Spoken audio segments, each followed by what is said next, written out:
तो चलो आज का अपना टॉपिक है प्राथमिक सेल यानी प्राइमरी सेल। तो आज प्राइमरी सेलों के बारे में अपन पूरी डिटेल से चर्चा करेंगे, लेकिन शॉर्ट एंड स्वीट के रूप में, ठीक है ना। प्राथमिक सेलों के बारे में सभी चीज़ें मैं आपको आज बता दूंगा और एग्जाम की दृष्टि से ये टॉपिक वेरी वेरी इंपॉर्टेंट है आपके लिए, ठीक है ना। तो अपन देखो शुरू करते हैं, ज़्यादा टाइम वेस्ट नहीं करते हुए। प्राथमिक सेल कौन से होते हैं? ऐसे सेल जो यूज एंड थ्रो होते हैं, जिनमें रासायनिक अभिक्रियाएं अनुत्क्रमणीय होती हैं, ऐसी सेलों को हम प्राथमिक सेल कहते हैं। जो सीधे ही रासायनिक अभिक्रियाओं के द्वारा ईएमएफ पैदा करते हैं, ऐसी सेलों को हम प्राइमरी सेल कहते हैं, ठीक है ना। प्राइमरी सेल अलग अलग प्रकार के होते हैं, सभी सेलों का हम बारी बारी से अध्ययन करेंगे। सबसे पहला सेल अपना वोल्टेइक सेल। तो वोल्टेइक देखो, प्राइमरी सेल में आपको 3-4 चीज़ें याद रखनी है कि प्राइमरी सेल में कौन सा एनोड होता है, कौन सा कैथोड होता है, कौन सा इलेक्ट्रोलाइट प्रयोग में लेते हैं, उसका ईएमएफ कितना होता है और कौन सी सेल का यूज़ कहाँ किया जाता है। और इसके अलावा कुछ विशेष बात यदि है तो वो भी आपको याद रखनी है, ठीक है ना। सबसे पहला अपना सेल है देखो वोल्टेइक सेल। ये सबसे पुराना सेल है, ये आपको याद रखना है। वोल्टा नामक वैज्ञानिक ने ये सेल बनाया था, ठीक है ना। अब इस सेल के अंदर एनोड कौन सा होता है? देखो एनोड इसका तांबा है और कैथोड इसमें प्रयोग करते हैं जस्ता। तो सभी प्राइमरी सेलों में कैथोड कौन सा होता है? जस्ते के रूप में अपन कैथोड के रूप में प्रयोग करते हैं जस्ते को, केवल एक लिथियम सेल को छोड़ के। बाकी सभी सेलों में कैथोड किसका होता है? जस्ते का होता है, ठीक है ना। तो वोल्टेइक सेल में एनोड तांबे का, कैथोड जस्ते का, इलेक्ट्रोलाइट होता है आपका H2SO4 यानी तनु गंधक का अम्ल, जिसको तनु सल्फ्यूरिक अम्ल भी कहते हैं, ठीक है ना। इसके अलावा इसका ईएमएफ होता है आपका 1.08 वोल्ट और ये सबसे पुराना सेल है। आजकल इसका प्रचलन बंद हो चुका है, ठीक है। ज़्यादा कुछ याद रखने की आवश्यकता नहीं है आपको। इसके बाद में देखो दूसरा सेल अपना डेनियल सेल। इसका एनोड होगा तांबे का, कैथोड इसमें वही जस्ता, मैंने आपको पहले बताया था जस्ते का प्रयोग करते हैं सभी सेलों में। इलेक्ट्रोलाइट का के रूप में अपन इसमें प्रयोग करते हैं कॉपर सल्फेट, ठीक है ना, कॉपर सल्फेट। अब इसके बारे में एक चीज़ और मैं आपको बताऊंगा, है ना, वो थोड़ी देर बाद में अपन चर्चा करेंगे। इलेक्ट्रोलाइट कॉपर सल्फेट हो गया, इसका ईएमएफ होता है 1.1 वोल्ट और इस सेल का आंतरिक प्रतिरोध होता है 2 से 6 ओम, ठीक है ना। और इस सेल की एक विशेष बात है कि ये सेल लंबे समय तक स्थिर वोल्टेज प्रदान करता है, यानी इसके जो वोल्टेज है 1.1 वोल्ट वो लंबे समय तक बनाए रख सकता है ये सेल, और इसीलिए इस सेल का प्रयोग किया जाता है प्रयोगशालाओं में स्थिर वोल्टेज प्रदान करने के लिए, ठीक है ना।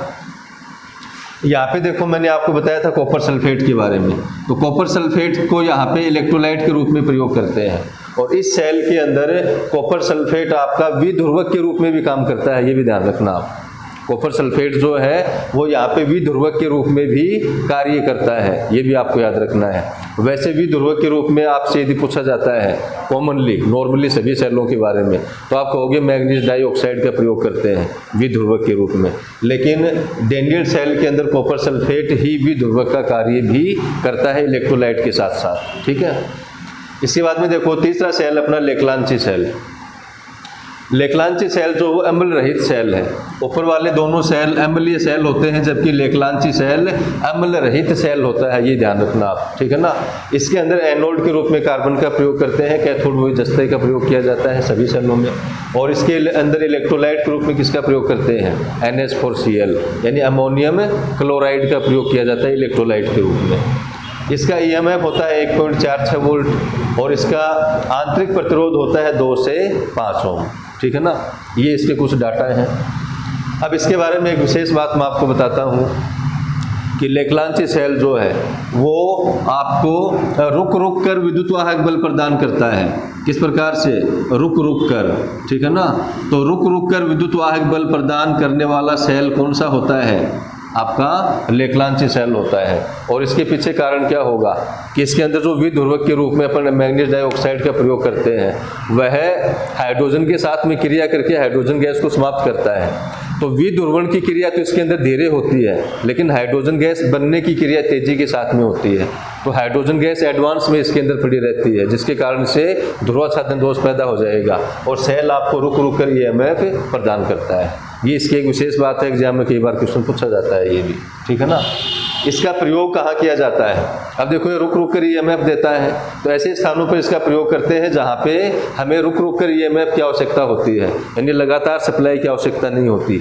जैसे टेलीफोन वगैरह है या विद्युत घंटी होती है, वहाँ पे इस सेल का प्रयोग अपन कर सकते हैं, ठीक है।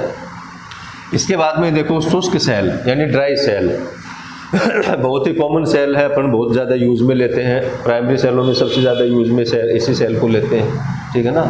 यहाँ पे देखो शुष्क सेल जो है वो लेकलांची सेल का ही सुधरा हुआ रूप है। ये क्वेश्चन में कई बार पूछ लिया जाता है कि शुष्क सेल वो कौन से सेल का सुधरा हुआ रूप है, तो आप कहोगे लेकलांची सेल का ही सुधरा हुआ रूप होता है। लेकलांची सेल गीला सेल होता है जबकि ये सूखा होता है, ठीक है। और इसको शुष्क सेल क्यों कहते हैं, क्योंकि इसके अंदर जो इलेक्ट्रोलाइट अपन प्रयोग करते हैं वो पेस्ट के रूप में होता है, न कि लिक्विड के रूप में, ठीक है। अब देखो इसके अंदर एनोड किसका प्रयोग करेंगे, कार्बन का।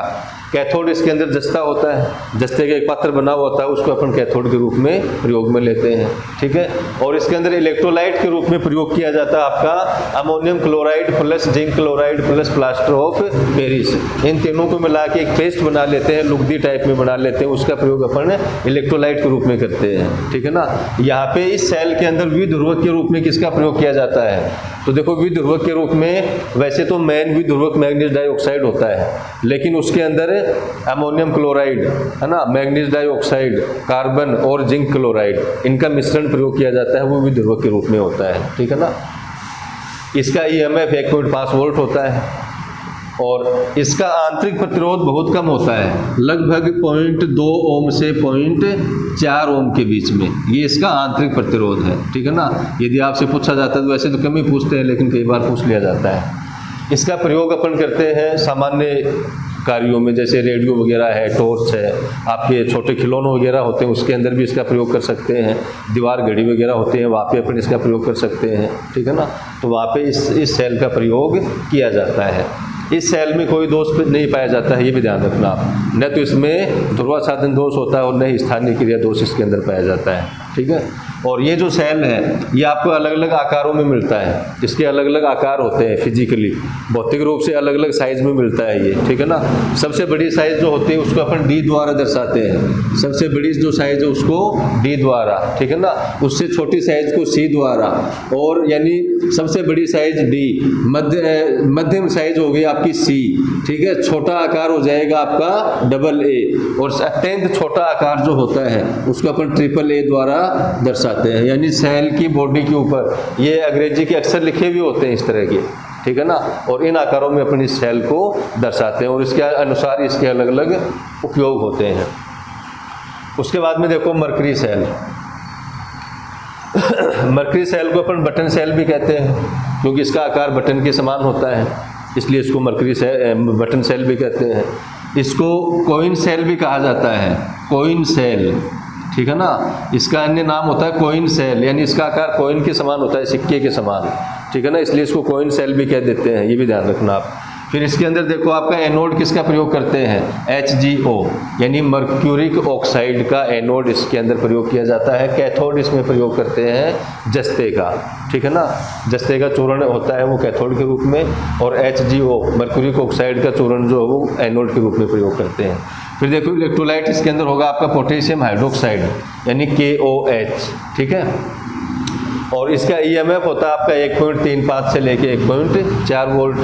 और इसका जो प्रयोग है वो कहाँ किया जाएगा, देखो कलाई घड़ी में, पॉकेट कैलकुलेटर में, छोटे खिलौनों में, ठीक है ना। पॉकेट कैलकुलेटर, छोटा सा कैलकुलेटर आता है एक, उसके अंदर अपन इसका प्रयोग कर सकते हैं मरकरी सेल का। इसके अलावा एक क्वेश्चन अभी एग्जाम में पूछा भी गया था कि डिजिटल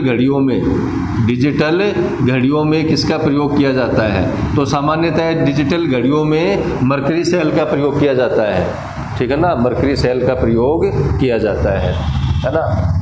इसके बाद में देखो सिल्वर ऑक्साइड सेल। तो मरकरी सेल और सिल्वर ऑक्साइड सेल दोनों की बनावट में कोई डिफरेंस नहीं है, केवल एनोड जो है वो सिल्वर ऑक्साइड सेल के अंदर सिल्वर ऑक्साइड का होता है, जबकि मरकरी सेल के अंदर मर्क्यूरिक ऑक्साइड का होता है। बाकी कैथोड वही जस्ते का होता है। इलेक्ट्रोलाइट भी इसमें KOH का प्रयोग किया जाता है, और इस सेल का EMF 1.5 वोल्ट होता है। सिल्वर ऑक्साइड सेल की एफिशिएंसी आपकी मरकरी सेल से अधिक होती है, ठीक है, और इसका EMF भी इससे अधिक होता है, थोड़ा सा 1.5 वोल्ट होता है। इस सेल का उपयोग किया जाता है आपका डिजिटल यंत्रों में, छोटे जो डिजिटल यंत्र होते हैं, ठीक है ना, वहाँ पे इस सेल का प्रयोग किया जाता है। कई बार ये क्वेश्चन भी पूछा जाता है कि हियरिंग एड जो होते हैं ना, हियरिंग एड कौन से होते हैं, हियरिंग एड्स तो हियरिंग एड्स जो होते हैं, जैसे मान लो माइक्रोफोन वगैरह वो होते हैं, उसके अंदर भी मरकरी सेल का प्रयोग किया जाता है। ये भी क्वेश्चन आता है कई बार, ठीक है, तो ये भी आपको ध्यान में रखना है। इसके बाद में देखो आपका लिथियम सेल।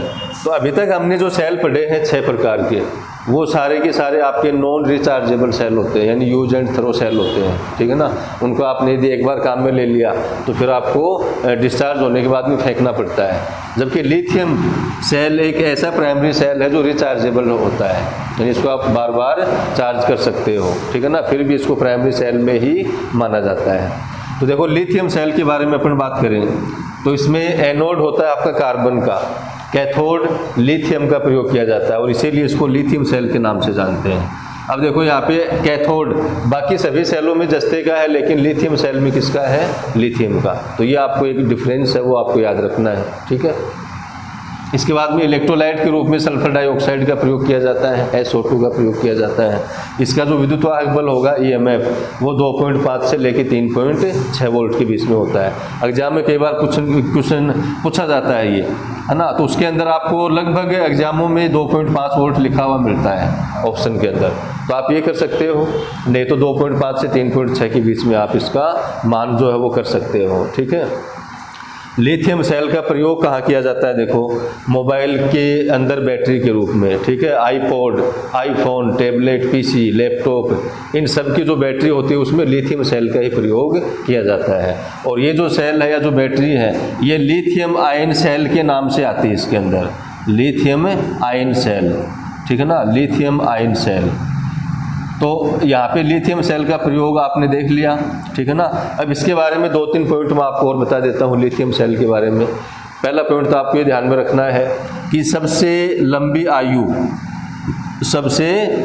आयु का जो सेल है वो कौन सा होता है आपका, लिथियम सेल। और इसकी जो आयु है वो लगभग 10 वर्ष होती है, इसकी आयु लगभग 10 वर्ष होती है, ठीक है। इसके अलावा लिथियम सेल लंबे समय तक डिस्चार्ज अवस्था में भी रह सकता है, ठीक है ना, लंबे समय तक डिस्चार्ज अवस्था में भी रह सकता है। यानी आप इसको जब डिस्चार्ज करते हो तो इसके EMF लंबे समय तक EMF लगभग समान रहते हैं, ठीक है ना, लंबे समय तक काम में ले सकते हो आप इसको। इसके अलावा देखो इसमें एक और विशेष बात होती है कि इसका ऊर्जा भार अनुपात अधिक होता है, ठीक है ना। अब ये ऊर्जा भार अनुपात का मतलब क्या है कि प्रति किलोग्राम सेल, यानी सेल का द्रव्यमान 1 किलोग्राम हो तो वो अपने को कितनी ऊर्जा दे सकता है, और उस ऊर्जा का मात्रक होगा आपका WH में, यानी वाट घंटे में। तो 1 किलोग्राम का सेल आपको कितनी वाट घंटे में कितनी ऊर्जा दे सकता है, उसको अपन कहते हैं ऊर्जा भार अनुपात, यानी सेल द्वारा दी गई ऊर्जा और सेल का द्रव्यमान, इन दोनों के अनुपात को अपन ऊर्जा भार अनुपात कहते हैं। और ऊर्जा भार अनुपात जिस सेल का अधिक होता है उस सेल को अच्छा माना जाता है, ठीक है ना, क्योंकि वो सेल हल्का होगा और उससे अपन ज़्यादा ऊर्जा ले सकते हैं। तो यहाँ पे लिथियम सेल जो है इसका ऊर्जा भार अनुपात अधिक होता है अन्य सेलों की अपेक्षा, और इसका मान होता है लगभग 350 WH प्रति kg। इसका जो ऊर्जा भार अनुपात होता है उसका मान होता है 350 WH प्रति kg, यानी इसमें उच्च ऊर्जा भार अनुपात होगा। इसके अलावा देखो ये जो सेल है ये -50 डिग्री सेंटीग्रेड से लेके +75 डिग्री सेंटीग्रेड के तापमान में भी कुशलतापूर्वक कार्य कर सकता है। ये इसकी टेम्परेचर की रेंज है, ठीक है ना, -50 से लेके +75 डिग्री सेंटीग्रेड तक। तो ये कुछ बातें जो हैं वो लिथियम सेल के बारे में आपको ध्यान में रखनी है, ठीक है ना। तो ये देखो अपना टॉपिक हो गया आपका प्राइमरी सेल का, एग्जाम की दृष्टि से इम्पोर्टेंट है, सारी चीज़ें आपको एक ही जगह मिल गई है, ज़्यादा लंबा वीडियो भी नहीं है, ठीक है। तो देखो प्राइमरी सेलों के बारे में आपने देख लिया, सारी डिटेल आपने समझ ली है, ठीक है। अब अपन बात करते हैं प्राथमिक सेलों के दोष हैं उनका निवारण। तो प्राइमरी सेलों में केवल 2 प्रकार के दोष पाए जाते हैं, एक तो होता है स्थानीय क्रिया दोष और एक होता है ध्रुवाच्छादन दोष, यानी पोलराइजेशन, ठीक है। स्थानीय क्रिया दोष को अपन लोकल एक्शन कह सकते हैं। अब देखो अपन बारी बारी से इसका अध्ययन करेंगे। पहला है देखो स्थानीय क्रिया दोष। इसमें एक्चुअल में होता क्या है, जस्ते की छड़ अर्थात कैथोड में छोटे सेल बनकर स्थानीय धारा प्रवाहित होती है, जिसके कारण से ऊष्मा के रूप में ऊर्जा का व्यय होता है, ये तो आपको समझने के लिए है, बिल्कुल 2 लाइनों का एक टॉपिक है, बिल्कुल छोटा सा, ठीक है ना। अब इसका मतलब क्या है कि आप जो जस्ते का जो कैथोड प्रयोग करते हैं सेल के अंदर, ठीक है ना, वो प्योर शुद्ध नहीं होता है, शुद्ध जस्ता नहीं होता है, बल्कि उसके अंदर अशुद्धियाँ मिली होती हैं। नॉर्मली लोहा और कार्बन आदि की अशुद्धियाँ मिली होती हैं, ठीक है। और जस्ते का कैथोड आप प्रयोग में लेते ही हो, तो जस्ते का तो हो गया कैथोड, और वो अशुद्धियाँ आपका एनोड का काम करती हैं, और ये इलेक्ट्रोलाइट के संपर्क में रहता ही है, तो वहाँ पे उसके अंदर छोटे छोटे सेल बन जाते हैं, ठीक है ना। और उन सेलों के कारण जस्ता की जो छड़ है वो बंद परिपथ का काम करती है, जिससे वहाँ पे एक लोकल करंट फ्लो शुरू हो जाता है, और उस लोकल करंट के कारण यानी स्थानीय धारा के कारण वहाँ पे ऊष्मा के रूप में ऊर्जा का व्यय होता है, जिसको अपन कहते हैं स्थानीय क्रिया दोष या लोकल एक्शन दोष, ठीक है। अब इसका निवारण कैसे करते हैं? तो स्थानीय क्रिया दोष को दूर करने के लिए जस्ते का जो कैथोड आपने प्रयोग किया है, जो जस्ते की छड़ आपने प्रयोग की है, उस जस्ते की छड़ के चारों तरफ पारे की एक परत चढ़ा दी जाती है, ठीक है। और उस पारे की परत चढ़ाने की जो क्रिया होती है, उस क्रिया को अपन अमलगमेशन का नाम देते हैं। तो अमलगमेशन के बारे में एग्जाम में बहुत बार क्वेश्चन पूछा जाता है कि जस्ते की छड़ के ऊपर पारे की परत चढ़ाना कौन सी क्रिया कहते हैं, तो आपको हो गया अमलगमेशन। या स्थानीय क्रिया दोष को दूर करने के लिए किसका प्रयोग करते हैं, तो आपको हो गए अमलगमेशन का, ठीक है। ये तो हो गया आपका स्थानीय क्रिया दोष। इसके बाद में दूसरा दोष है, देखो, ध्रुवाच्छादन दोष या पोलराइजेशन दोष, ठीक है ना। ध्रुवाच्छादन दोष को अपन इंग्लिश में क्या कहोगे? पोलराइजेशन। कई बार ये शब्द हिंदी में लिखा हुआ आ जाता है पोलराइजेशन, ठीक है ना, ऐसे इस प्रकार से। तो पोलराइजेशन आपने मान लो हिंदी का वर्ड ही पढ़ा है और इंग्लिश का यदि शब्द नहीं पढ़ा है तो इसमें दिक्कत हो जाएगी, है ना। तो इस तरह की टेक्निकल वर्ड आपको इंग्लिश में भी पढ़ने जरूरी है, ठीक है। इस दोष में क्या होता है, देखो, एनोड के चारों ओर हाइड्रोजन गैस के बुलबुले एकत्रित होना, यानी जब प्राथमिक सेलों में रासायनिक अभिक्रियाएं होती हैं तो वहाँ पे गैसें बनती हैं, नॉर्मली हाइड्रोजन गैस बनती है एनोड के ऊपर, ठीक है। वो हाइड्रोजन गैस बुलबुलों के रूप में एनोड के चारों तरफ एकत्रित हो जाती है, जिसके कारण एनोड का संपर्क टूट जाता है इलेक्ट्रोलाइट से, और जब एनोड का संपर्क टूट जाएगा इलेक्ट्रोलाइट से तो फिर सेल कार्य करना बंद कर देता है, और इस दोष को अपन कहते हैं ध्रुवाच्छादन दोष या पोलराइजेशन दोष। तो यहाँ पे हाइड्रोजन गैस जो है वो अचालक का काम करती है एनोड और इलेक्ट्रोलाइट के बीच में, ठीक है। अब देखो, इस दोष को दूर करने के लिए अपन क्या करते हैं, निवारण क्या कैसे होगा इसका? तो यदि आपको ध्रुवाच्छादन दोष दूर करना है तो आपको हाइड्रोजन गैस को वहाँ से हटाना होगा, ठीक है। और हाइड्रोजन गैस को हटाने के लिए अपन किसका प्रयोग करते हैं? एक रासायनिक पदार्थ होता है जिसको अपन कहते हैं मैंगनीज डाई ऑक्साइड, ठीक है ना। तो मैंगनीज डाई ऑक्साइड का जो चूर्ण है इसका प्रयोग अपन करते हैं ध्रुवाच्छादन दोष को दूर करने के लिए, और इसीलिए इसको अपन विध्रुवक के नाम से जानते हैं। और विध्रुवक का मतलब क्या होता है? डीपोलराइजर। विध्रुवक का मतलब क्या हुआ? डीपोलराइजर, यानी मैंगनीज डाइऑक्साइड के चूर्ण को अपन डीपोलराइजर के रूप में प्रयोग में लेते हैं।